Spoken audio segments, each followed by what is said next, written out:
No chyba to tam na wprost. Oczywiście już wszystkie najlepsze miejsca będą zajęte. Coś tam wlazują. Nam zostanie pewnie gdzieś tam w środku przy szybie. No najlepsze są na zewnątrz, żeby było widać od góry. Na wprost już widać naszego Titanica, ale zanim zaczniemy rejs, trzeba kupić bilety w tym czerwonym budynku. Dzisiaj zobaczycie odcinek z rejsu w celu znalezienia i zobaczenia wieloryba. Jak chcesz widzieć coś, to musisz być na samej górze, bo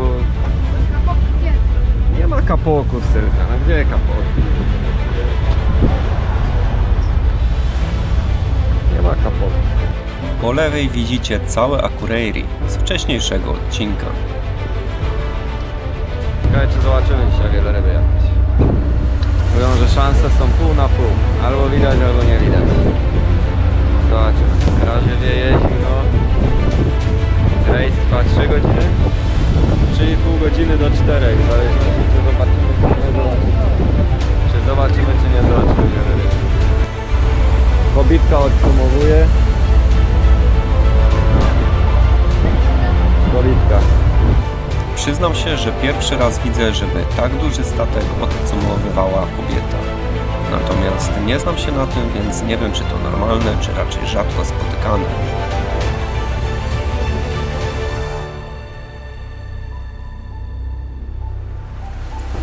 Dobra, najwyższy czas pożegnać się ze stałym lądem i wyruszyć na łowy. I jeszcze przez chwilę macie ostatnie widoki na urokliwe Akureyri.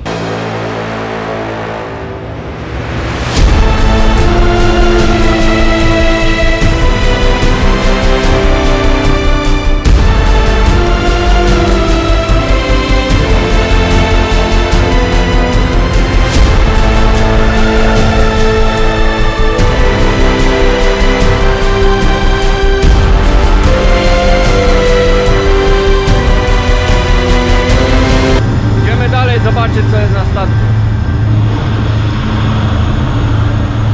Czemu się nie przebieracie w kapoku?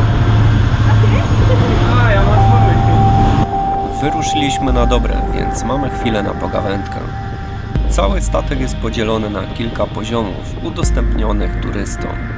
Oczywiście dla najlepszego widoku warto wybrać się na samą górę. Wtedy macie najszersze pole widzenia. Natomiast trzeba być dobrze ubranym, bo jest bardzo wiecznie zimno, mimo że jest lato. W środku statku są miejsca, w których możecie sobie usiąść, a nawet zjeść coś ze sklepiku, czy kupić jakiś breloczek, czy pamiątkę z rejsu. Są oczywiście również i toalety. W jednym z pomieszczeń jest telewizor, na którym wyświetla się film, złożony z samych mega ujęć, jak wieloryby podpływają blisko i tak dalej. Ale do tego jeszcze wrócimy. Na pewno chcecie wiedzieć, czy w ogóle warto wybrać się na taki rejs. Moim zdaniem zdecydowanie tak. W końcu ile razy w życiu możecie zobaczyć wieloryba? W dodatku czasami są dosłownie na wyciągnięcie ręki. Ja płynę wielkim statkiem, więc zostaje tylko podziwianie z odległości. Natomiast będziecie też widzieć nawet na moim nagraniu motorówkę. I jeżeli miałbym drugi raz tu być, to wybrałbym zdecydowanie tą opcję. Proszę bardzo, takie można zobaczyć. Będziemy mieli szczęście, może ten będzie. Na rolkach czy TikToku można zobaczyć przepiękne filmy ze spotkania z wielorybami, kiedy dosłownie wynurzają się z wody i dają się pogłaskać turystom. Właśnie z takich motorówek. Tak więc jak mówiłem, warto. Ale musi być pogoda oraz musi wam się pokazać jakiś wieloryb.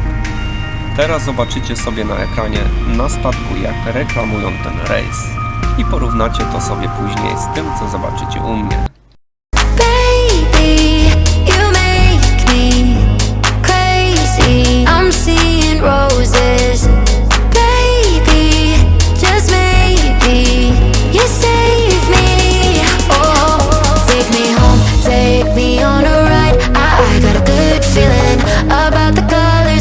Up your eyes, take me home, take me to the sky. I got a good feeling. Tell me the only thing you are is mine. Take me home, take me on a ride.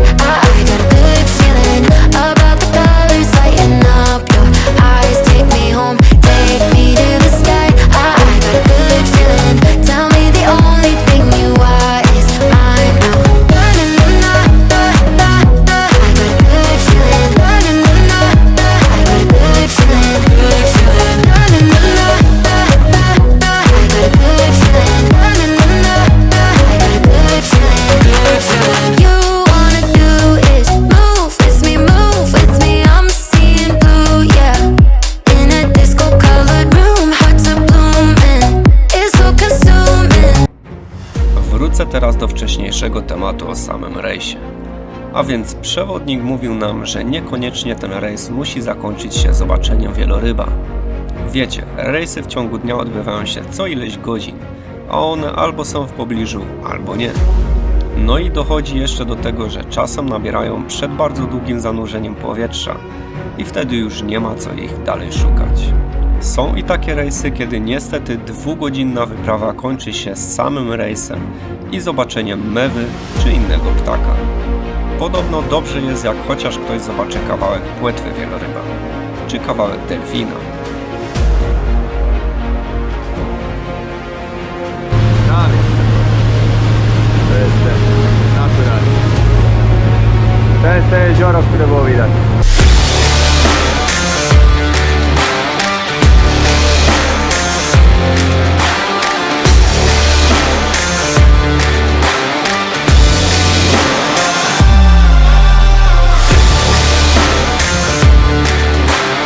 Delfiny.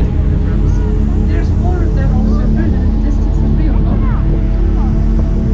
though. Meduza. O, tam płyną. Rubies and white look right now. Ja nagrywam, ty spróbuj zrobić zdjęcie. O, znowu.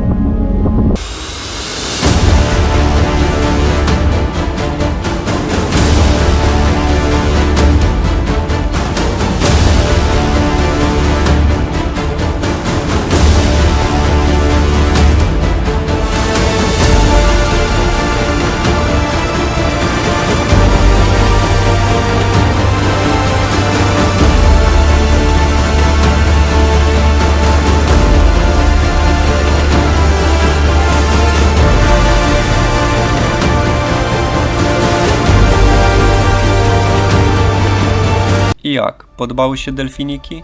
To jak? Kończymy? Oczywiście żartuję. I ja dalej czekam na wieloryby.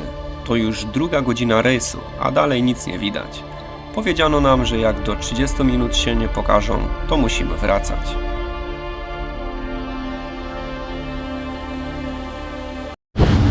Skuter rybacki. Tak łowią ryby. Z tej strony tego nie widać, ale tam jeszcze sieć była.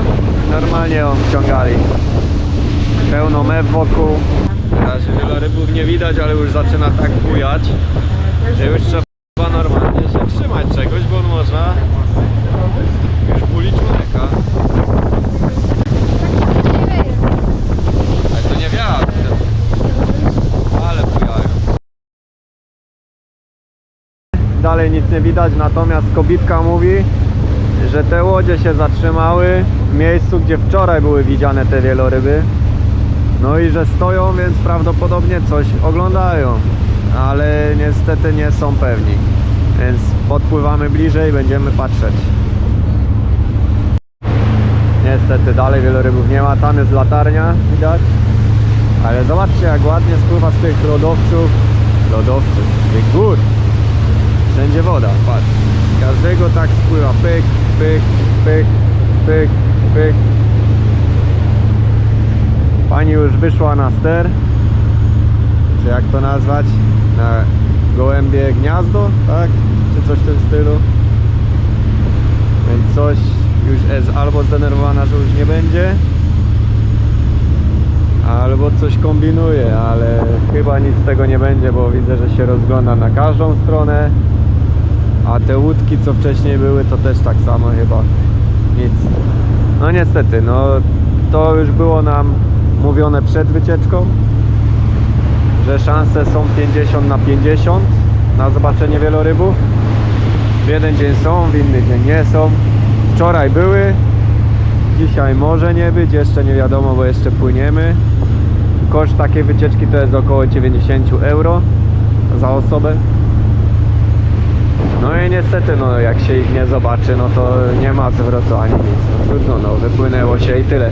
Dziwię się, że w XXI wieku nie mają żadnych radarów, na których im tam pokazuje, czy są, czy nie są, żeby turystów jednak w ciemno nie pchać, nie? No bo teoretycznie jest tu, strzelam, z 40 osób, o ile nie 50. Od każdego prawie 100. No to jest kupa kasy za przepłynięcie się łodzią, nie? No ale na Islandii z różnymi rzeczami się trzeba liczyć. Zauważyłem, że dużo rzeczy nie biorą po prostu pod uwagę. Są bardzo źle zorganizowani na cokolwiek. Jak idziemy gdzieś do lokalu jeść, to tak samo. Przewodnik wcześniej dzwoni, żeby uprzedzić restaurację, że chcemy jeść. Bo jak się nie uprzedzi, że chcemy jeść, no to może nie być miejsca, ale nie tyle co miejsca, co mogą sobie nie poradzić później. I tak samo widzieliśmy, że jak jest kilka gości na sali, powiedzmy 10%, no to sobie radzą, ale jak już jest 20-30% ludzi, no to już zaczynają się kłopoty. Normalnie sobie nie radzą z taką obstawą, a co dopiero jakby była cała sala zajęta. No nie wiem co, no, powiem wam, nie widziałem jeszcze tak niezorganizowanych ludzi. I to w każdym aspekcie, obojętnie gdzie stoimy, na czym stoimy, do czego czekamy, no to no mają swoje tempo, nikt ich nie goni. No, specyficzni ludzie. Uwaga, uwaga, chyba coś już widzę w oddali na wprost. Za chwilę podpłyniemy bliżej się przyjrzeć.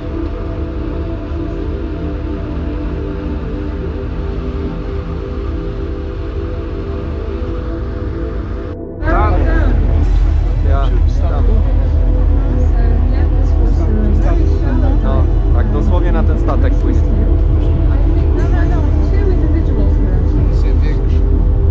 Teraz starajcie się patrzeć na wprost. Widzicie, jak wydmuchuje wodę?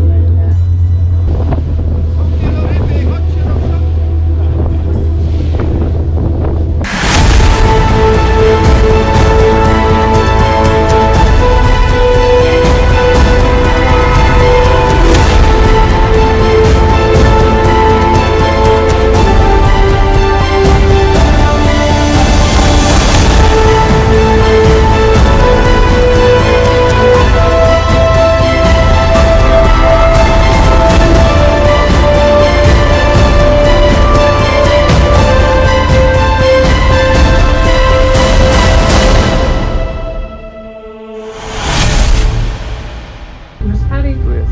O, widzisz go? Pyk, wypuścił. Mam zwolnione tempo, więc nagrywam.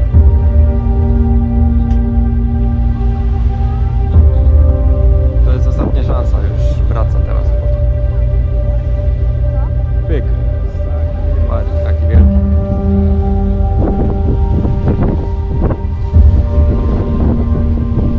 Oglądaj, bo ja już go 4 razy widziałem, to jeszcze za... Ale zdjęcia nie ma sensu zrobić, bo nie zrobić. To nie jest ten, co tak tą płetwą.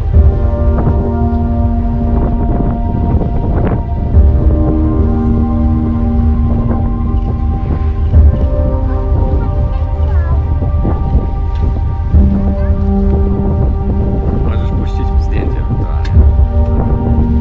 Albo ty pójść nagrywania, a puszczę pusta, on wtedy kilka zdjęć na raz. Co robisz? To pójść zwolnione tempo. Pójść, co ja będę mógł wyłączyć cały czas.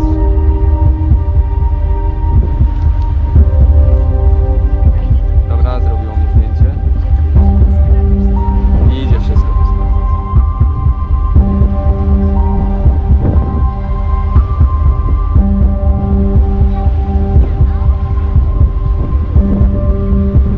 Trzymaj, wynurza się.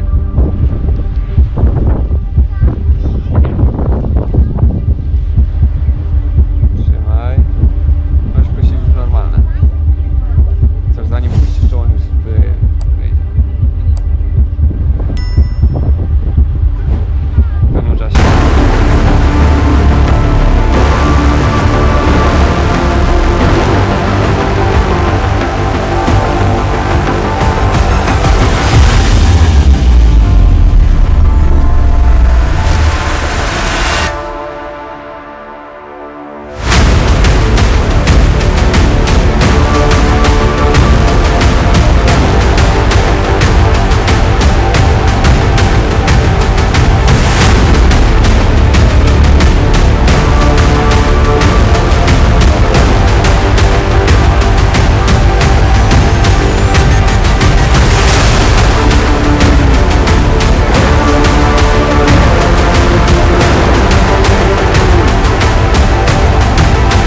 szukamy już na powrocie.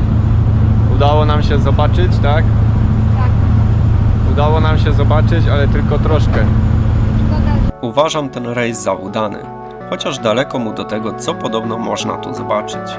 Ale jak to ujął nasz przewodnik, i tak mieliśmy szczęście, bo był wcześniej z grupą, która nie zobaczyła ani wielorybów, ani delfinów i niestety z tym też trzeba się liczyć. Mega plus za to, że w dzień akurat nie padało i widoczność była spoko. Tak więc dobiliśmy do końcówki tego odcinka. Mam nadzieję, że w jakimś stopniu rozwiałem Wasze wątpliwości odnośnie oczekiwań na takim rejsie. A teraz opuszczamy już ten pokład i jedziemy w dalszą trasę.